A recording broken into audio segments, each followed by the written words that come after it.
here we have our color wheel. Now, color wheel, you must have done before you've gotten to the point of grade 10. Okay, I think that it's actually covered since probably like grade 4, grade 5, and it's covered every year as you go up. Okay, so our color wheel starts. Let me actually just find a step-by-step color wheel for you quick. Okay, so I've put together a little step-by-step. Okay, so when we've got our color wheel, it's divided in 6 parts. And it's alternating. So we have a primary color, a secondary color, a primary color, a secondary color, a primary color, a secondary color. Our primary colors, learn them, red, yellow, and blue, are called primaries because you cannot get them from mixing any colors. So in other words, if I have orange, red, purple, blue, and green, I still cannot mix yellow. I cannot make yellow unless I have yellow. Okay, same thing with red. I cannot make red unless I have red. And I cannot make blue unless I have blue. So our primary colors are basically our building blocks. They are the fundamental colors that all other colors are built out of. Okay, so if we start with our primaries, we've got, like I said, blue, red, and yellow. So starting with those 3. Those primary colors, like I say, learn them. They are placed on the color wheel. It doesn't matter if I had to like swap red and yellow or yellow and blue, okay, as long as they have spaces in between. So like I said, we've got our primary, secondary, primary, secondary, primary, secondary. And our secondary colors in between are made up by the 2 colors on either side. So, for example, purple will be made up of red and blue. So if we take red paint and blue paint and mix them together, we get purple. If we take a red crayon and a blue crayon and we color them together, we get purple. Okay, red and yellow would make orange, and yellow and blue would make green. So that is how the color wheel is laid out. Like I said, the primary colors can be swapped, but in between red and yellow, you'll always have orange. In between yellow and blue, you'll always have green. In between blue and red, you'll always have purple. Okay, and then based on that, one of the biggest things that people can't get right is complementary colors. So complementary colors are colors that are opposites on the color wheel. So if we look at this color wheel, every color has got a color opposite, and it always consists of a primary color and a secondary color. So blue is our primary, orange is our secondary, red is our primary, and green is our secondary. Yellow is our primary, purple is our secondary. Complementary color sets are opposite sets, but they have a primary color and a secondary color. So please don't say the complementary colors yellow and blue. Okay, they are not opposite each other, and we've got 2 primary colors. So as soon as you've got 2 primary colors, you know that you're wrong. Okay, so learn your primary colors. If you can't learn your color wheel, which you should know by now, learn your pairs. So learn that blue is orange's boyfriend or girlfriend. They are together. They don't cheat on each other. They're loyal. Okay, so they are a pair. They don't get split up. Orange and blue, red and green are a couple, and purple and yellow are a couple. Okay, so those 3 couples are solid. They are getting married. They're not doing anything. They're not going anywhere. Okay, they're not swapping partners. They are loyal. So learn them. Red and green, orange and blue, purple and yellow are complementary colors.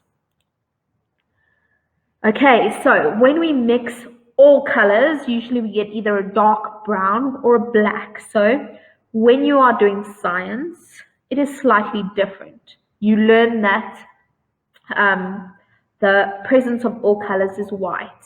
That is light.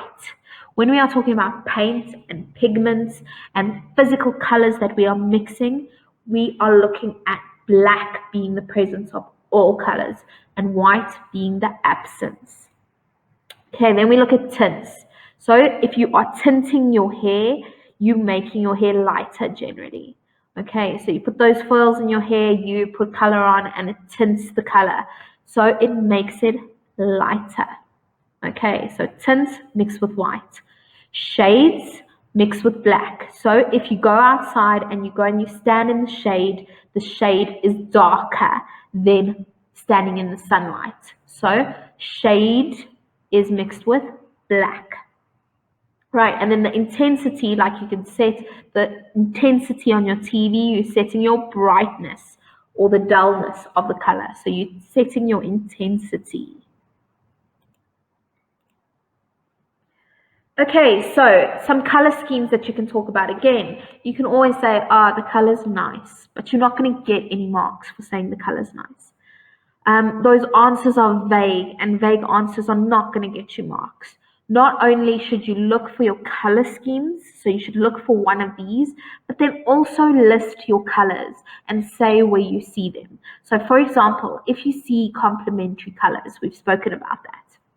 So you're going to say, I see complementary colors. The complementary colors of orange and blue. The orange is seen on the girl's face and the blue is seen in the shadows on her face. Okay, so you are going to be specific. Complementary colors, colors that are opposite, we spoke about it.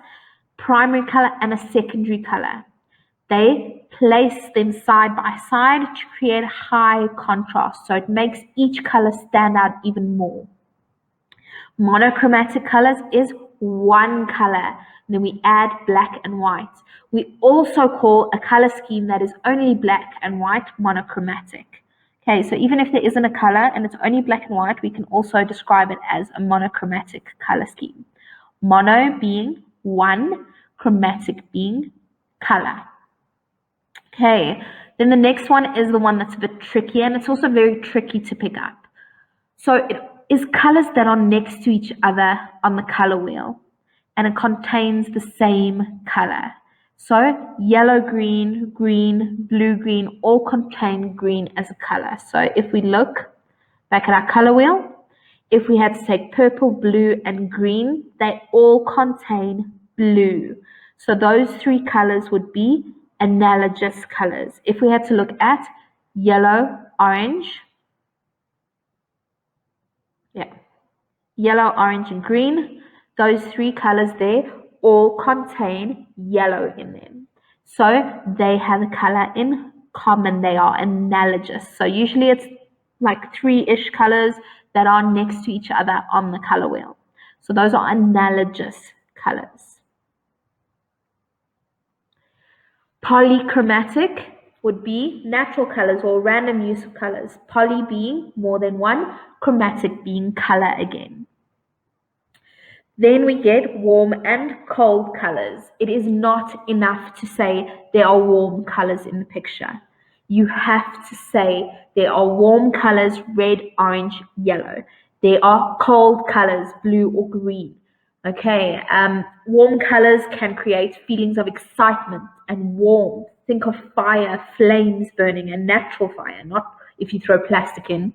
Okay, if it's normal wood burning, it would be reds, oranges, yellows. And if you had to put your blues and your greens in, it would become cold. Think of a wintry landscape, a landscape up in Antarctica. Okay, what colors would you use to paint that? That would be your cold colors.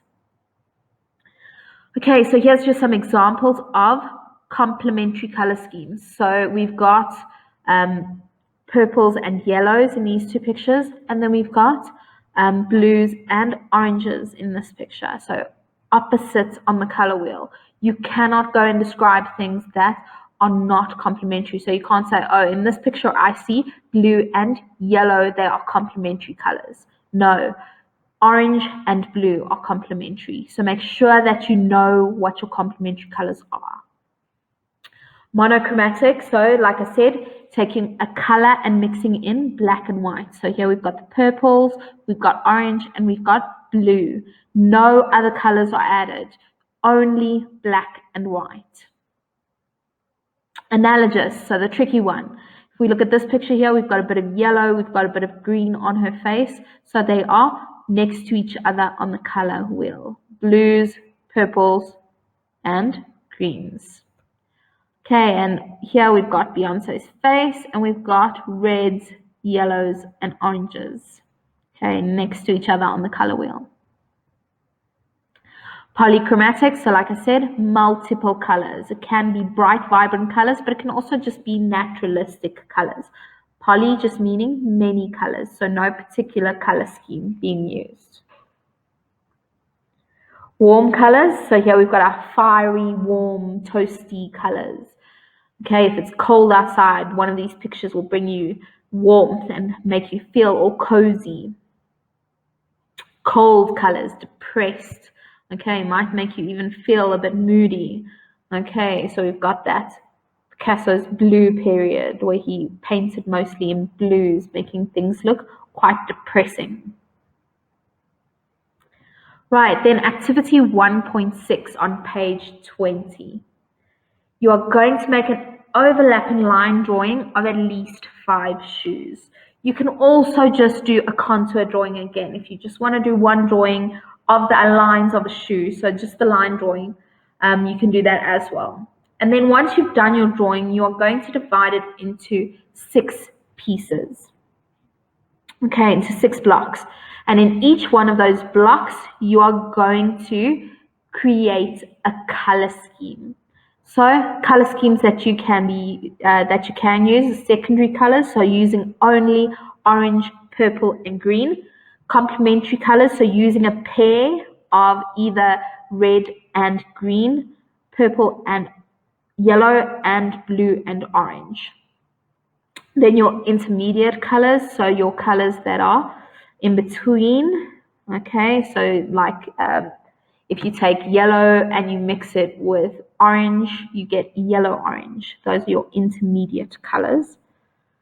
And then analogous, the ones that are next to each other on the color wheel, warm or cool colors, monochromatic color schemes. So try to shade each block. I will show you an example. Okay, so here is an example. So this top block here is done in secondary colors only, so no primary colors used. This one is in my intermediate colors. Okay, here we've got cool colors, so only blues. Monochromatic, so I use like the pinky color. Analogous, oranges, red, yellow, and then complementary, red and green. Okay, so you divide your drawing into 6 parts, and then you color it into 6 different color schemes. Okay, space, right? So space can be occupied by sculptures, but we can also talk about space in 2-dimensional perspective. Okay, so we can occupy space with sculptures or 2-dimensionals. Space also talks about perspective. So we get linear perspective, aerial perspective, and foreshortening. Linear perspective is when we have vanishing points. I'm going to go through a few activities in the next video. I'm going to stop the video after this. And then we're going to look at different perspectives, right, using vanishing points. And then aerial perspective is no vanishing points, but things in the background getting blurry. And foreshortening is when things in the front appear larger than the back. So linear perspective, like I say, vanishing points, things are disappearing, but we're going to do some activities now. And then aerial perspective, so the mountains in the back here become lighter or blurry as they go further back. So it's not diminishing into a point, it's not vanishing, it is just becoming lighter or becoming blurrier. Foreshortening, so things in the front becoming larger. Okay, all the way that Jesus' body is here is foreshortening, and it is changed, okay, according to the angle that we are looking at. Okay, so I'm going to stop the video here. We're going to start looking at our point perspectives. So I'm going to do that in a separate video, and then we'll come back to the PowerPoint and I'll show you examples of each perspective that we are going to be learning.